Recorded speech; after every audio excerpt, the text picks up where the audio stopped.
ಚುನಾವಣೆಯ ಫಲಿತಾಂಶ ಏನಾಗುತ್ತೆ ಅನ್ನುವಂತಹ ಕುತೂಹಲ ಇದೆ. ಆರಂಭಿಕ ಟ್ರೆಂಡ್ ಪೋಲ್ ಆಫ್ ಪೋಲ್ಸ್ ಹೇಳಿದ ರೀತಿಯಲ್ಲಿ ಆರಂಭಿಕ ಟ್ರೆಂಡ್ನಲ್ಲಿ ಬಿಜೆಪಿ ಮತ್ತು ಶಿವಸೇನೆಯ ಶಿಂದೆ ಬಣಕ್ಕೆ ಆರಂಭಿಕ ಮುನ್ನಡೆ ಸಿಗ್ತಾ ಇದೆ.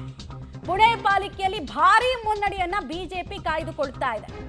ಮುಂಬೈನಲ್ಲಿ ಬಿಜೆಪಿ ಮತ್ತು ಯುಬಿಟಿ ಮಧ್ಯೆ ಸಮಬಲದ ಹೋರಾಟ ಆಗ್ತಾ ಇದೆ. ಅಂದ್ರೆ ಠಾಕ್ರೆ ಸಹೋದರರು, ಒಂದು ಉದ್ಧವ್ ಠಾಕ್ರೆಯ ಶಿವಸೇನೆ, ಇನ್ನೊಂದು ಎಂಎನ್ಎಸ್ ಮಹಾರಾಷ್ಟ್ರ ನವ ನಿರ್ಮಾಣ ಪಕ್ಷ, ಇವರು ಸಮೀಪ ಸ್ಪರ್ಧಿಗಳಾಗ್ತಾ ಇದ್ದಾರೆ, ಸಮೀಪದ ಪ್ರತಿಸ್ಪರ್ಧಿಗಳಾಗ್ತಾ ಇದ್ದಾರೆ ಬಿಜೆಪಿಗೆ. ಇದನ್ನ ನಾವು ಎಕ್ಸಾಕ್ಟ್ಲಿ ಮಹಾಯುತಿ ಅಂತಾನೂ ಕರೆಯೋದಕ್ಕಾಗಲ್ಲ, ಎಕ್ಸಾಕ್ಟ್ಲಿ ಮಹಾವಿಕಾಸ್ ಅಘಾಡಿ ಅಂತಾನೂ ಕರೆಯೋಕ್ಕಾಗಲ್ಲ. ಮಹಾಯುತಿ ಅಂತ ಯಾಕೆ ಕರೆಯೋಕ್ಕಾಗಲ್ಲ ಅಂದ್ರೆ ಅಜಿತ್ ಪವಾರ್ ಸಪರೇಟ್ ಆಗಿ 94 ಕ್ಷೇತ್ರಗಳಲ್ಲಿ ಸ್ಪರ್ಧೆ ಮಾಡ್ತಾ ಇದ್ದಾರೆ, ಅಂದ್ರೆ ಅವ್ರ ಪಕ್ಷ ಸ್ಪರ್ಧೆ ಮಾಡ್ತಾ ಇದೆ. ಈ ಕಡೆ ಮಹಾವಿಕಾಸ್ ಅಂತ ಯಾಕೆ ನಾವು ಕರೆಯೋದಕ್ಕಾಗಲ್ಲ ಅಂದ್ರೆ ಕಾಂಗ್ರೆಸ್ ಏಕಾಂಗಿಯಾಗಿ ಸ್ಪರ್ಧೆ ಮಾಡ್ತಾ ಇದೆ. ಹೀಗಾಗಿ ಒಂದು ವಿಚಿತ್ರ ಸಿನಾರಿಯೋ ಅಂತೂ ಇದೆ. ಡೀಟೇಲ್ಸ್ ಕೊಡ್ತಾರೆ ರವೀಶ್. ಇಡೀ ಚುನಾವಣೆಯ ಆರಂಭಿಕ ಟ್ರೆಂಡ್ ಅನ್ನ ಗಮನಿಸ್ತಾ ಇದ್ರೆ ಬಿಜೆಪಿಗೆ ಪ್ರತಿಸ್ಪರ್ಧಿಗಳಾಗಿ ಕಾಂಗ್ರೆಸ್ ನಿಲ್ಲಬಹುದು ಅನ್ನೋ ನಿರೀಕ್ಷೆ ಸುಳ್ಳಾಗ್ತಾ ಇದೆ. ಬಿಜೆಪಿಗೆ ಸಮಬಲದ ಪ್ರತಿಸ್ಪರ್ಧಿಗಳಾಗಿ ಯುಬಿಟಿ ಮತ್ತು ಮಹಾರಾಷ್ಟ್ರ ನವನಿರ್ಮಾಣ ಪಕ್ಷ ಕಾಣಿಸ್ತಾ ಇದೆ ಅಂತ. ಮಮತಾ, ಪ್ರಮುಖವಾಗಿರ್ತಕ್ಕಂಥದ್ದು ಪುಣೆ ಚುನಾವಣೆ, ಪುಣೆ PMC ಚುನಾವಣೆಯ ಸಿನಾರಿಯೋನೇ ಬೇರೆ. ಯಾಕೆಂದರೆ ಇಲ್ಲಿ ಕೇವಲ 41 ವಾರ್ಡ್ 47 ವಾರ್ಡ್ಗಳು ಅಷ್ಟಿದೆ.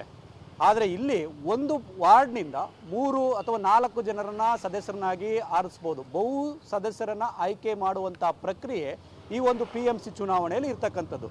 ಹಾಗಾಗಿ ಆ ಸಂಖ್ಯೆ ಸುಮಾರು 167ಕ್ಕೆ ದಾಟುತ್ತೆ. ಈ ಹಿನ್ನೆಲೆಯಲ್ಲಿ ಎಲ್ಲ ಒಂದು ಕಡೆ ಬೇರೆ ಚುನಾವಣೆಗಳ ಹೋಲಿಕೆ ಮಾಡಿದಂಥ ಸಂದರ್ಭದಲ್ಲಿ ಅಜಿತ್ ಪವಾರ್ ಬಣ ಮತ್ತು ಶರದ್ ಪವಾರ್ ಬಣ ಇಬ್ಬರೂ ಕೂಡ ಜಂಟಿಯಾಗಿ ಸೇರಿಕೊಂಡು ಒಂದು ಪ್ರಣಾಳಿಕೆಯನ್ನು ಬಿಟ್ಟಿದ್ದಾರೆ. ಅಂದರೆ ಇಲ್ಲಿ ಒಂದು ರೀತಿಯಲ್ಲಿ ಉಲ್ಟಾ, ಈ ಕಡೆ ಎಲ್ಲ ಒಂದು ಕಡೆ ಮಹಾಯುತಿ ಮಹಾ ಅಘಾಡಿ ಈ ರೀತಿಯ ಪ್ರಶ್ನೆ ಇಲ್ಲಿ ಬರೋದಿಲ್ಲ. ಹಾಗಾಗಿ ಎಲ್ಲ ಒಂದು ಕಡೆ ಪುಣೆ ಪಾಲಿಕೆಯನ್ನು ಭದ್ರವಾಗಿ ಕಳೆದ ಬಾರಿಯೂ ಕೂಡ ಬಿಜೆಪಿ ಒಂದು ರೀತಿಯಲ್ಲಿ ತನ್ನ ವಶಕ್ಕೆ ತೆಗೆದುಕೊಂಡಿತ್ತು. ಸುಮಾರು 97 ಒಂದು ರೀತಿಯಲ್ಲಿ ಸ್ಥಾನಗಳನ್ನು ಪಡೆಯೋದ್ರ ಮೂಲಕ ತನ್ನ ವಶದಲ್ಲಿ ಇಟ್ಕೊಂಡಿತ್ತು. ಹಾಗಾಗಿ ಈಗ ಚುನಾವಣಾ ನಂತರ ಸಮೀಕ್ಷೆಗಳು ಕೂಡ ಬಿಜೆಪಿಯ ದೊಡ್ಡ ಪಕ್ಷವಾಗಿ ಹೊರಹೊಮ್ಮುತ್ತೆ ಅಂತ ಹೇಳಿದ್ರು ಕೂಡ ಅಜಿತ್ ಪವಾರ್ ಬಣಕ್ಕೆ ಇಲ್ಲಿ ಒಂದು ರೀತಿಯಲ್ಲಿ ಬಂಪರ್ ಲಾಟ್ರಿ ಸಿಗುವಂಥ ಚಾನ್ಸಸ್ ಕೂಡ ಜಾಸ್ತಿ ಇರುತ್ತೆ.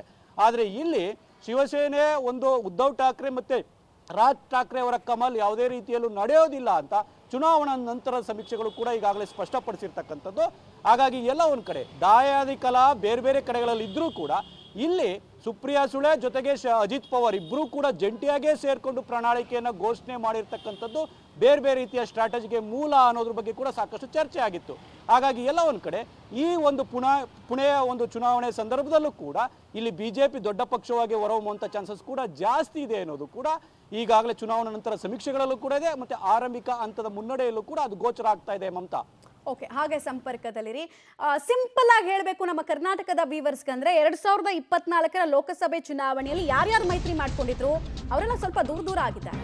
29 ಪಾಲಿಕೆಗಳಲ್ಲಿ ಯಾರಾಗ್ತಾರೆ ಬಾಸ್? BMCಯಲ್ಲಿ ಬಿಜೆಪಿ ಮತ್ತು ಶಿವಸೇನೆ ಮೈತ್ರಿಕೂಟಕ್ಕೆ, ಅಂದ್ರೆ ಶಿಂದೆ ಶಿವಸೇನೆ ಮೈತ್ರಿಕೂಟಕ್ಕೆ ಆರಂಭಿಕ ಮುನ್ನಡೆ ಸಿಗ್ತಾ ಇದೆ. ಆದ್ರೆ ಉದ್ಧವ್ ಮತ್ತು ರಾಜ್ ಠಾಕ್ರೆ 20 ವರ್ಷಗಳ ಜಿದ್ದಾಜಿದ್ದಿನ ರಾಜಕಾರಣ ಮಾಡ್ಕೊಂಡು ಬಂದವರು, ನಾವು ಒಂದಾಗಿದ್ದೀವಿ, ನಾವು ಸಹೋದರರು, ಮರಾಠಿ ಮಾಳುಸ್, ನಮ್ಮ ಆಸ್ಮಿತೆ ನಾವು ಕಾಪಾಡ್ಕೊಳ್ತೀವಿ ಅಂತ ಹೇಳಿದ್ರು. ಜನ ಅದಕ್ಕೆ ಜೈಕಾರ ಹಾಕಿದ್ದಾರೆ ಅನ್ನೋ ಪ್ರಶ್ನೆಗೆ ಟ್ರೆಂಡ್ಸ್ ಉತ್ತರ ಕೊಡ್ತಾ ಇದೆ. ಮಹಾರಾಷ್ಟ್ರದ ಪಾಲಿಕೆಯ ಬಿಗ್ ಫೈಟ್ ನ ಮಿನಿಟ್ ಟು ಮಿನಿಟ್ ರಿಸಲ್ಟ್ಸ್ ಅನ್ನ ನಾವು ಕೊಡ್ತಾ ಇದ್ದೀವಿ. ಮಿನಿ ಫೈಟ್ ಅಂತಾನೆ ಇದನ್ನ ಕರಿಬಹುದು, ಲಿಟ್ಮಸ್ ಟೆಸ್ಟ್ ಅಂತ ಕರಿಬಹುದು.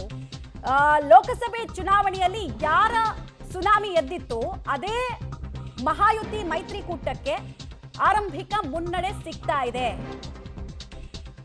ಮಹಾರಾಷ್ಟ್ರಕ್ಕಾಗಿ ಮಹಾ ಫೈಟ್ 2029ರ ವಿಧಾನಸಭೆ ಚುನಾವಣೆಗೂ ಮುನ್ನ ಇದನ್ನು ಲಿಟ್ಮಸ್ ಟೆಸ್ಟ್ ಅಂತ ಕರೆಯಬಹುದು. ಲೋಕಲ್ ಎಲೆಕ್ಷನ್ ನಲ್ಲೂ ಕೂಡ ಬಿಜೆಪಿ ಮತ್ತು ಶಿವಸೇನೆ ಮೈತ್ರಿಗೆ ಜೈಕಾರವನ್ನ ಜನ ಹಾಕ್ತಾ ಇದ್ದಾರೆ. ಮಹಾಯುತಿ ಮೈತ್ರಿಕೂಟದ ಮುಂದೆ ಠಾಕ್ರೆ ಬ್ರದರ್ಸ್ ಮ್ಯಾಜಿಕ್ ವರ್ಕ್ ಆಗಲ್ವಾ? ಇದೊಂದು ಕುತೂಹಲ ಇದೆ. ಡೀಟೇಲ್ಸ್ ಕೊಡ್ತಾರೆ ರವೀಶ್. ಈಗ ಲಿಟ್ಮಸ್ ಟೆಸ್ಟ್ ಅಂತ ನಾವು ಈ ಚುನಾವಣೆಯನ್ನು ಕರಿಬಹುದು. ಈ ಲಿಟ್ಮಸ್ ಟೆಸ್ಟ್ 2029ರ ಲೋಕಸಭೆ ಚುನಾವಣೆಗೆ ರೋಡ್ ಮ್ಯಾಪ್ ಅನ್ನು ಯಾವ ರೀತಿ ಯಾವ್ಯಾವ ರಾಜಕೀಯ ಲೆಕ್ಕಾಚಾರಗಳನ್ನು ಬದಲಾವಣೆ ಮಾಡುತ್ತೆ ಅಂತ. ಮಮತಾ, ಖಂಡಿತವಾಗಿ ಕೂಡ ಪ್ರತಿ ಚುನಾವಣೆ ಕೂಡ ಆಯಾ ಪಕ್ಷಗಳಿಗೆ ಒಂದು ರೀತಿಯಲ್ಲಿ ಅಗ್ನಿ ಪರೀಕ್ಷೆ ಆಗಿರುತ್ತೆ. ಹಾಗಾಗಿ ಇದು ಮಹಾರಾಷ್ಟ್ರ ವಿಚಾರದಲ್ಲಿ ಎಲ್ಲ ಒಂದು ಕಡೆ ಬಹಳಷ್ಟು ವರ್ಷಗಳ ಕಾಲ ಬಿಜೆಪಿ ಜೊತೆ ಮೈತ್ರಿಯನ್ನು ಹೊಂದಿ ತದನಂತರ ಅಧಿಕಾರ ಬೇರೆ ಬೇರೆ ಬದಲಾದ ರಾಜಕೀಯ ಪರಿಸ್ಥಿತಿ ಹಿನ್ನೆಲೆಯಲ್ಲಿ ಯಾರ ಒಂದು ವಿರೋಧ ಪ್ರಬಲವಾಗಿ ವಿರೋಧ ಮಾಡ್ತಾ ಇದ್ರು, ಯಾರನ್ನ ಒಂದು ರೀತಿಯಲ್ಲಿ ಆಕ್ರೋಶ ಭರಿತವಾಗಿ ಹೊರಗಡೆ ಬಹಿರಂಗವಾಗಿ ಒಂದು ರೀತಿಯಲ್ಲಿ ದಿನ ಬೆಳಗಾದ್ರೆ ಗುತ್ತಾ ಇದ್ರು, ಅವರ ಜೊತೆ ಹೋಗಿ ಒಂದು ರೀತಿಯಲ್ಲಿ ಸರ್ಕಾರ ಮಾಡಿರ್ತಕ್ಕಂಥದ್ದು ಎಲ್ಲ ಒಂದ್ ಕಡೆ ಶಿವಸೇನೆ ಉದ್ಧವ್ ಠಾಕ್ರೆ ಬಣೆಗೆ ನುಂಗಲಾರದ ತುತ್ತಾಗಿದೆ. ಅವ್ರು ಇನ್ನೂ ಕೂಡ ಚೇತರಿಸಿಕೊಳ್ಳುವಂತ ಹಾದಿಯಲ್ಲೇ ಇನ್ನೂ ಕೂಡ ಸ್ಪಷ್ಟವಾಗಿ ಸುಳಿವು ಸಿಕ್ಕಿಲ್ಲ. ಯಾಕೆಂದ್ರೆ ಈಗಾಗಲೇ ಕಾಂಗ್ರೆಸ್ ವಿರೋಧಿ ರಾಜಕಾರಣವನ್ನು ಅವರ ತಂದೆ ಬಾಳಾ ಠಾಕ್ರೆ ಅವರು ಮಾಡ್ಕೊಂಡು ಬಂದ್ರು.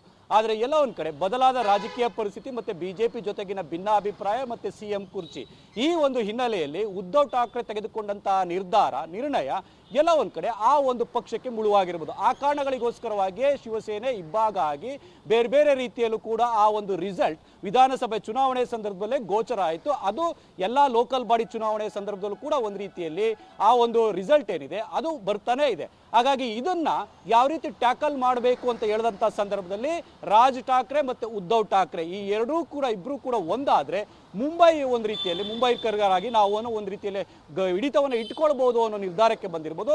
ಆ ಕಾರಣಗಳಿಗೋಸ್ಕರವಾಗಿ ಈಗ ಎಲ್ಲ ಒಂದ್ ಕಡೆ ದೊಡ್ಡ ಮಟ್ಟದಲ್ಲಿ ಉದ್ಧವ್ ಠಾಕ್ರೆ ಅಂತ ಹೇಳಿದ್ರೆ ರಾಜ್ ಠಾಕ್ರೆ ಎಷ್ಟು ದೊಡ್ಡ ಮಟ್ಟದಲ್ಲಿ ಸಿಡಿತಾ ಇದ್ರು, ಈಗ ಕಡಿಮೆ ಆಗಿದೆ. ಇಬ್ಬರು ಕೂಡ ಒಟ್ಟಾಗಿ ಕೂತ್ಕೊಂಡು ಜಂಟಿ ಸುದ್ದಿಗೋಷ್ಠಿಯನ್ನು ನಡೆಸಿದ್ದಾರೆ. ಇಬ್ಬರು ಕೂಡ ಒಂದು ರೀತಿಯಲ್ಲಿ ಕೈಯನ್ನು ಹಿಡಿದುಕೊಂಡು ಕೈ ಕುಲುಕಿ ಇನ್ನು ಮುಂದೆ ನಾವಿಬ್ರು ಕೂಡ ಹೋರಾಡೋಣ ಅಂತ. ಹಾಗಾಗಿ ಇದಕ್ಕೆ ಸ್ವಲ್ಪ ಟೈಮ್ ತೆಗೆದುಕೊಳ್ಳುತ್ತಾ, ಖಂಡಿತವಾಗಿ ಕೂಡ ಟೈಮ್ ತೆಗೆದುಕೊಳ್ಳುತ್ತೆ.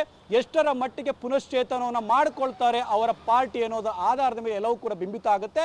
ಹಾಗಾಗಿ ಈಗ ಬರ್ತಾ ಇರತಕ್ಕಂಥ ಒಂದು BMC ಚುನಾವಣೆ ಆಗಿರ್ಬೋದು, PMC ಚುನಾವಣೆ ಆಗಿರ್ಬೋದು, ಈ ರಿಸಲ್ಟ್ ನೋಡಿದಂಥ ಸಂದರ್ಭದಲ್ಲಿ ಇಷ್ಟು ಬೇಗ ರಾಜ್ ಠಾಕ್ರೆ ಮತ್ತೆ ಉದ್ಧವ್ ಠಾಕ್ರೆ ನಡುವಿನ ಸ್ನೇಹಕ್ಕೆ ಒಂದು ರೀತಿಯಲ್ಲಿ ಮತದಾರ ಜೈ ಅಂತಾನೆ ಅಂತ ಹೇಳೋದಕ್ಕೆ ಬರೋದಿಲ್ಲ. ಆ ಒಂದು ಸುಳಿವು ಕೂಡ ಸಿಗ್ತಾ ಇಲ್ಲ. ಹಾಗಾಗಿ ಮುಂದಿನ ದಿನಗಳಲ್ಲಿ ಯಾವ ರೀತಿ ಅದನ್ನ ಒಂದು ರೀತಿಯಲ್ಲಿ ಲಾಭ ಮಾಡಿಕೊಳ್ತಾರೆ ಮತ್ತೆ ಆ ನಿಟ್ಟಿನಲ್ಲಿ ಯಾವ ರೀತಿ ತೆಗೆದುಕೊಂಡು ಹೋಗ್ತಾರೆ ಕಾದ್ ನೋಡ್ಬೇಕು ಮಮತಾ. ಓಕೆ, ಹಾಗೆ ಸಂಪರ್ಕದಲ್ಲಿರಿ.